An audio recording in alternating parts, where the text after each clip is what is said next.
It's early 1943. The tide of the war has definitely turned. But as the United States and Britain move on to their offensive in the West, will there be strains on their alliance? And how will the partnership of Britain's Prime Minister and America's President develop as the fighting enters a new phase? Join us to find out here on Churchill, the finest half hour.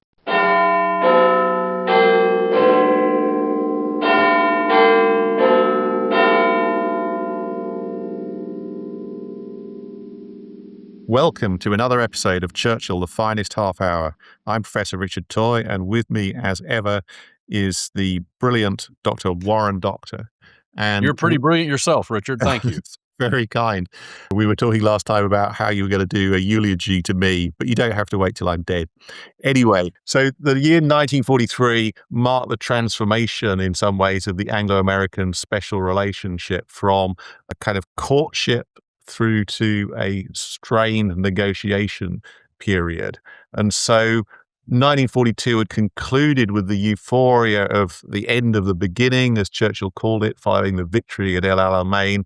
But 1943 forced Churchill to face the cold reality of a shifting global balance. One of my favorite quotes in this period, Richard, and I'm sure our readers will be familiar with it. So he obviously and unsurprisingly refers to the Great Russian Bear. And he, surprisingly, in my opinion, as an American, I've always thought it was odd, that rather than refer to us as an eagle or something glorious, he refers to us as a great American buffalo. But even more perplexing to me, because we know that he loves Great Britain, he refers to a poor little British donkey that sort of characterizes his view of this period in the relationship. And I've always thought that his use of animals in that was really fascinating. Well, yeah, and so later on we'll come in more detail to that quote and the exact circumstances in which he said it. But let's kick off in January 1943 when Churchill and Roosevelt met at the Anfa Hotel in Casablanca. Now, remember that Churchill did a lot of traveling during the war. He did much more than Roosevelt and Stalin, who really didn't want to leave the Soviet Union. Well, more than 12 million miles or something insane. I mean, 12 trips. I forgot. And in fact, in Britain, we have these morale reports, and the British people kind of slightly resented the fact that Churchill was kind of rushing around. He wasn't in the best of health, and that, well, why aren't the other leaders? That he was almost appearing at times as a bit of a supplicant to the others. But on this occasion, Roosevelt does cross the Atlantic. Morocco is kind of one of Churchill's favorite places in some ways.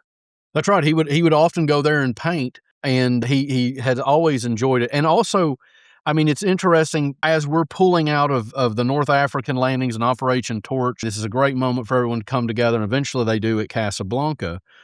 It's remarkable to me, if you recall, Richard, one time you and I were looking at maybe doing a television series on Churchill and the movies. And prior to going to this conference, he watched the movie Casablanca multiple times, which I thought was really remarkable. It's an interesting way to kind of brief yourself, isn't it? But maybe it worked because, I think it's true that this, as he said later on in his memoirs, that this was a very successful meeting in some ways, not without its difficulties. But Churchill said that this was the moment where Roosevelt and he had achieved a perfect understanding, and that Anglo-American relations were going kind of relatively smoothly compared to some of the problems that they'd had previously and would have later on. Yeah, it's certainly a high watermark, I think, in the special relationship. Not the high watermark, but one of the higher ones. But there is still, I think, really interesting things that start to emerge as cracks in the alliance about what should be done, what the next move would be, and how to get into Europe. Churchill, as we know, had always been enamored of the idea of the soft underbelly of Europe. It has been referred to as a callback to the Gallipoli campaign in the First World War, but it's certainly a Mediterranean-first style strategy. And so he sees being able to go in and try to knock out Italy quickly as the kind of means to do that. But the problem persists in the American view that from General George Marshall, who Roosevelt trusted almost absolutely, I should add, that George Marshall saw that as a sort of a sideshow. And in fact, he just wants to have full-on frontal assault and to help their allies in the East, that's the Russians, alleviate pressure from them. Yeah, and it's worth saying, of course, that the Americans and the British were under pressure from Stalin to sort of launch this so-called Second Front, but essentially wanted a direct assault on mainland Europe. And that, as you say, going through Italy could be seen as kind of going the long way round, basically. So not really fully meeting what Stalin was going to want. And remember, of course, that in some effort to meet this criticism, the British had launched the so-called Dieppe raid in 1942, which had gone catastrophically wrong. So there was actually some good sense in Churchill's hesitation about a full-scale invasion of mainland Europe. That's right. And I think it's really interesting because I do think Marshall's wrong here, in part because America still needed time to kind of get its house in order about how to achieve such a full-on attack. I mean, something of that scale has never really been attempted. And so I think that Churchill is kind of right to get them to bide their time a little bit. But ultimately, they had to settle on a compromise. And Churchill was able to convince Roosevelt that effectively they needed to focus on Sicily and Italy for 1943 so that everyone had kind of time to get their house in order and also to chip away at what was called Fortress Europe through the soft underbelly. Yeah, I mean, that's kind of a victory for Churchill's point of view. But 24th of January, 1943, they do a joint press conference as the conference in Morocco, Casablanca, comes to an end. And Churchill didn't, when he was in Britain, he didn't usually do press conferences, it's worth saying. But when he went to America in 1941, and now again was willing to follow the American style and make himself accessible along with Roosevelt.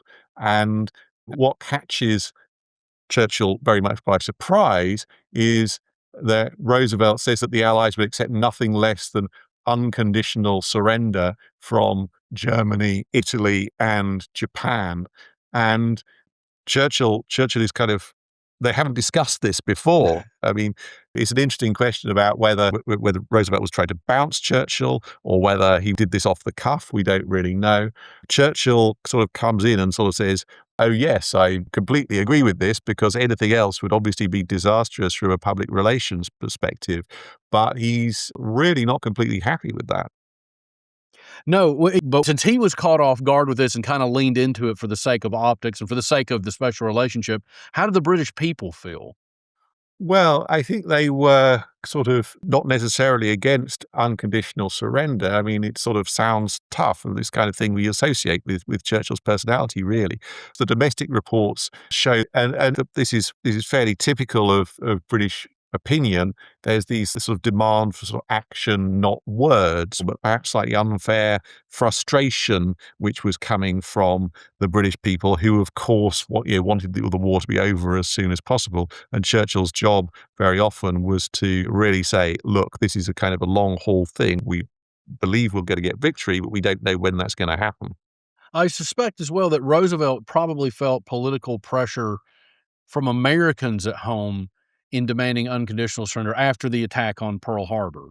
I mean, that was such a psychological blow to the United States that immediate swift revenge was almost called for, particularly in the light of it being the Japanese Empire. And of course, because Germany had then declared war on America after that, it means that they would be included from Roosevelt's perspective. And this also adds a layer of complexity to what Churchill has to juggle in Europe, right?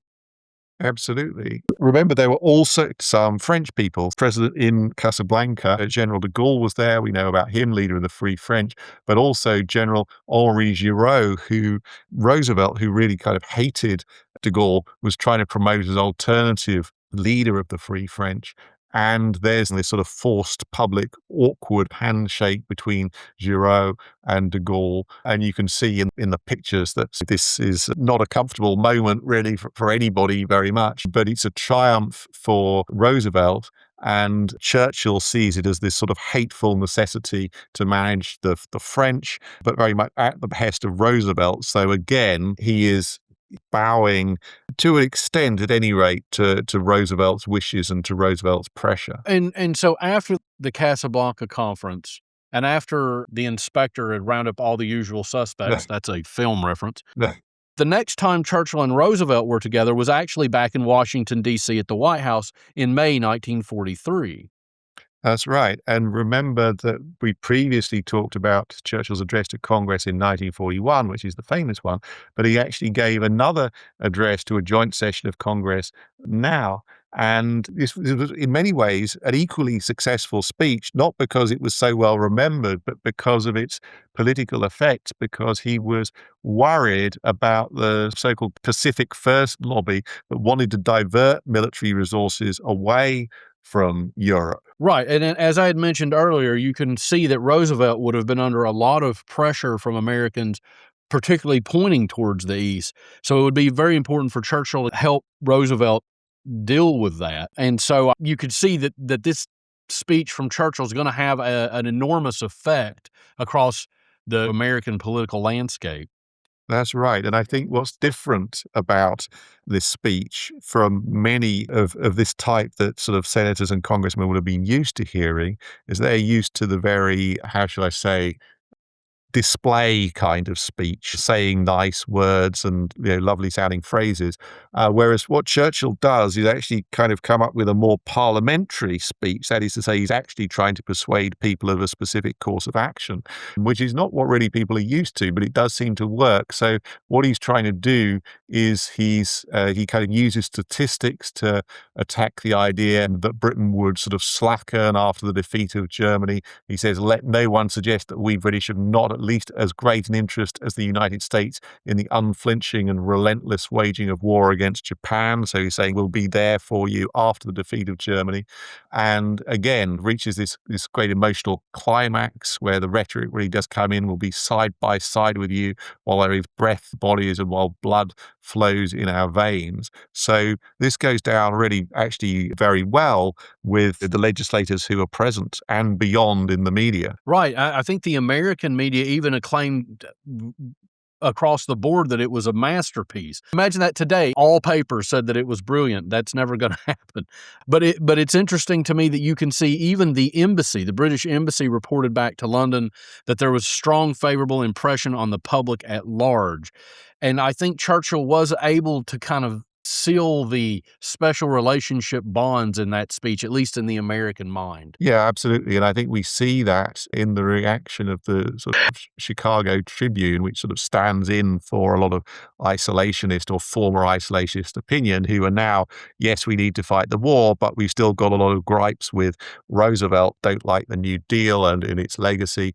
And even the Tribune acknowledges Churchill's value and says he was worth 250,000 or more soldiers. So Churchill actually has got the capacity to reach the parts which Roosevelt can't reach because he's such a divisive figure. And although Churchill is controversial as a kind of representative of the British Empire, which is widely disliked, certainly on the left of American opinion and also on quite a lot of parts of the right, in fact, because it's a rival to the American Empire, as we might call it, he is also somebody who articulates points of view which Roosevelt, for various political reasons, sometimes can't or won't say those things. Right. And I just want to take this moment to share something personal with you. And this is an interesting story. So my grandfather, Albert Dockter, who served in the Second World War and was in the Army Air Corps, also the OSS, he hated President Roosevelt. And when I was a young boy, he taught me a political song about Roosevelt, and I'm going to do it for you now. And this is just a great way, because I know we're coming up to an ad break, but this is worth it. And it goes like this. I wish I was a sparrow with intestines like a goose, so I would have bowels good and loose. And I would circle over Washington and none would ever know. And when I heard the words, my friends, I'd chirp and let her go. That's the perfect moment to go to a break. Stay tuned for more insights.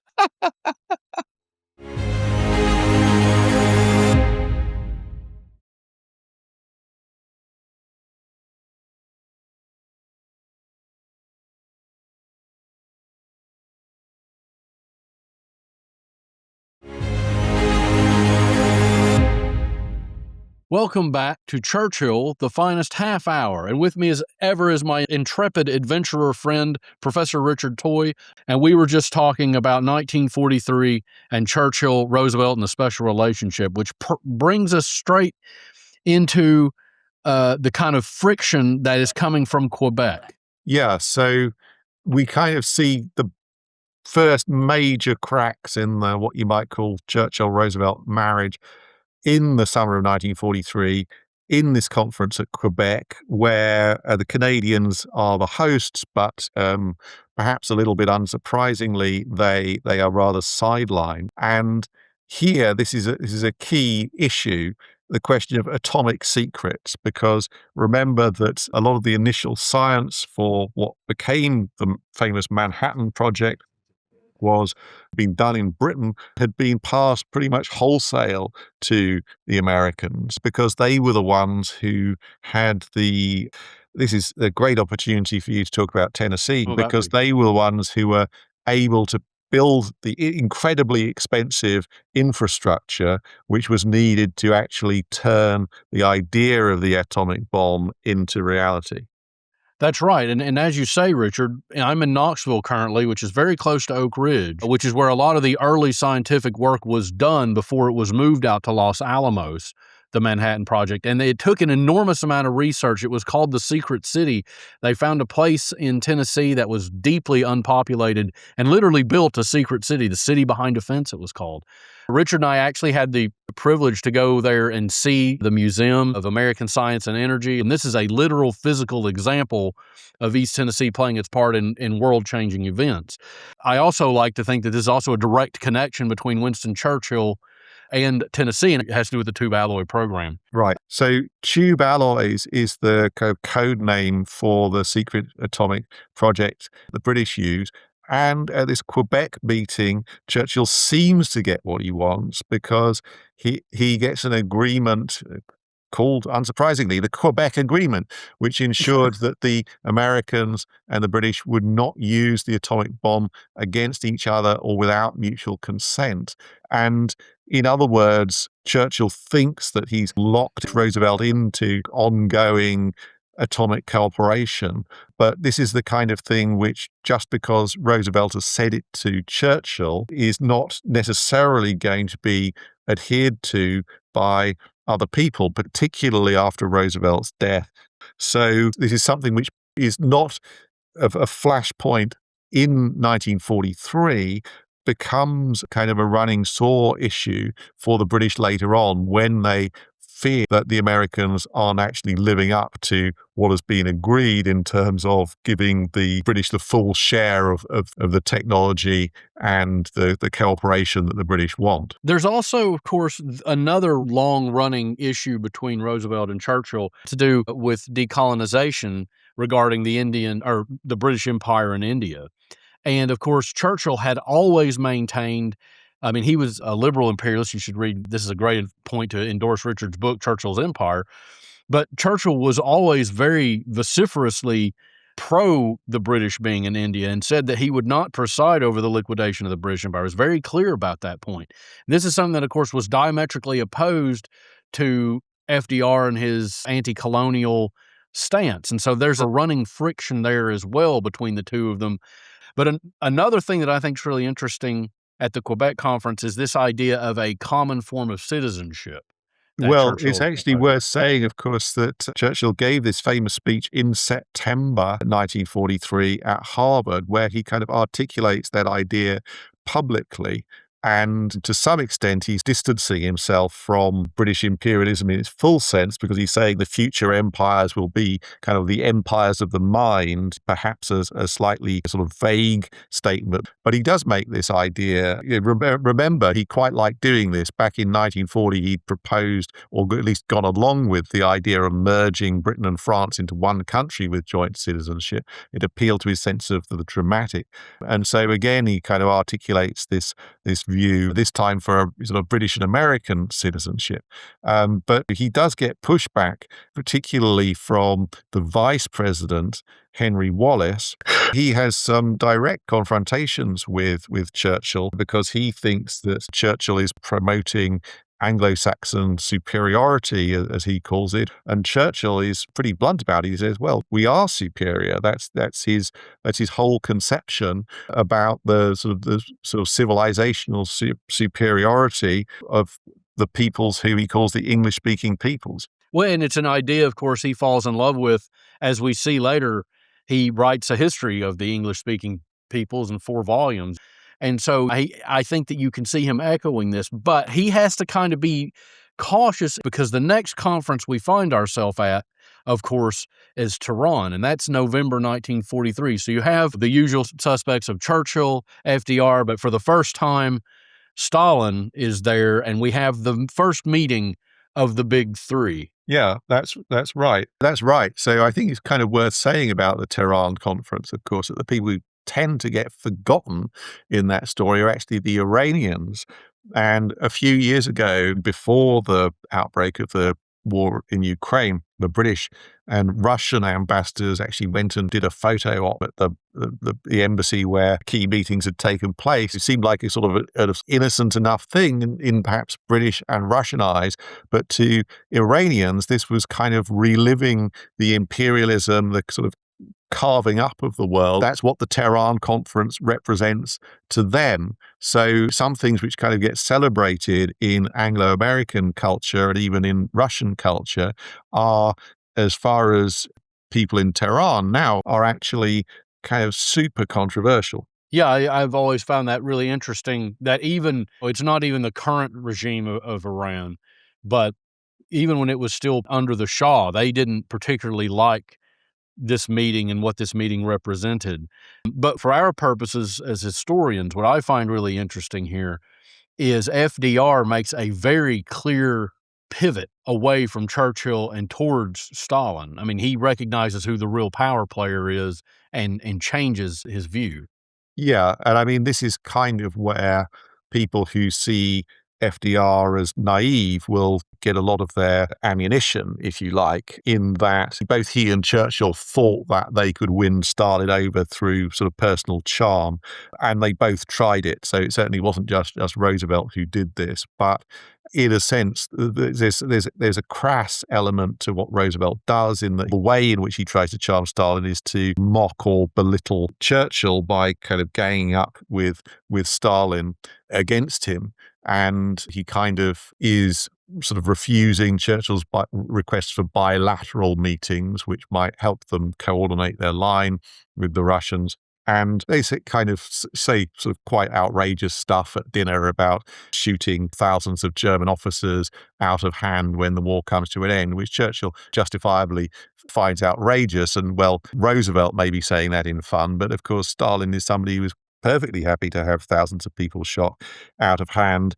And so it kind of wasn't a very funny joke if it was intended as a joke by the president. No, I agree. You can see those two courting each other in a way, I think, and Churchill feeling left out and being left out because of those kind of cruelties, and there are a few others where Churchill was very cautious. But there is also a point in these meetings, the kind of enormous social gatherings these guys would have. And there's a story about, again, the role, and maybe this is a whole other separate episode, the role that alcohol plays in summitry would be quite interesting to see, because Stalin liked to present this version of himself as this man who drank gallons of vodka and everyone was getting drunk around him, and he sort of was quite sober. And I think it came out some years later that he was actually watering down his vodka quite significantly. Yeah, I guess the other point which people tend not to think about very explicitly is the fact that translators were required. And actually, this is a point which Churchill says, well, I feel I would have got on better with Stalin if I didn't have to sort of rely on a translator. So we kind of talk about Roosevelt said this to Stalin and Stalin said this to Churchill, et cetera, et cetera. You've got to remember he was saying it, but then there was always this delay. So that actually did affect the dynamic. So yeah, I couldn't agree more. I mean, there's so many great stories around this. But so amidst all this kind of chaos and frivolity, Churchill does have to take a strategic defeat, and that is that he basically has to concede that he will allow Operation Overlord to proceed in May 1944 as a means by which to take pressure off of Russia, which is a huge win for both Stalin and for George Marshall, but FDR more clearly, because Yeah. everybody agreed that the Mediterranean campaign was basically just a way to siphon off resources. Right. So remember now that the campaign in Italy has been going on for a few months, and it does turn into a kind of a long and bloody slog. Sort of doing more there doesn't necessarily seem like the right way to achieve victory. So in a way, for all our criticisms of Roosevelt, in fact, this decision to go for Operation Overlord in the first half of 1944 turns out to be the right one. What is perhaps more controversial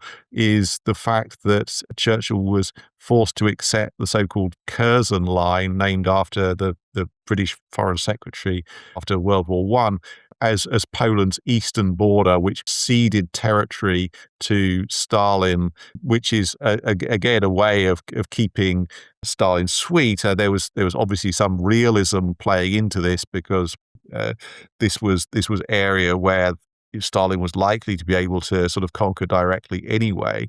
But of course, this is something which Polish people today are probably going to continue to resent. Right, yeah. But I mean, having to accept this again amongst all this sort of partying and translators, and it'd be really interesting to know if there are in Russian archives the translators' notes. Well, it's an interesting fact, of course, that the Russian translators were of different levels of skill. There are a few very good ones, and there were kind of some guys who were really struggling a bit. I mean, of course, it's a very, very difficult job, but their English wasn't necessarily fantastic. And so it's in this context when Churchill sees the losses he's been forced to take that he did make that famous remark we were discussing earlier. And I'll let you read that, Richard, because I usually read Churchill's lines. Okay, so this was a quotation which was recorded by Churchill's good friend Violet Bonham Carter, and she records him as saying, "I realized at Tehran for the first time what a small nation we are. There I sat with the great Russian bear on one side of me with paws outstretched, and on the other side the great American buffalo, and between the two sat the poor little British donkey, who was the only one of the three who knew the right way home." And so it's clear to see that this is the kind of last moment, at least in Churchill's mind, where he felt like he was an equal among three.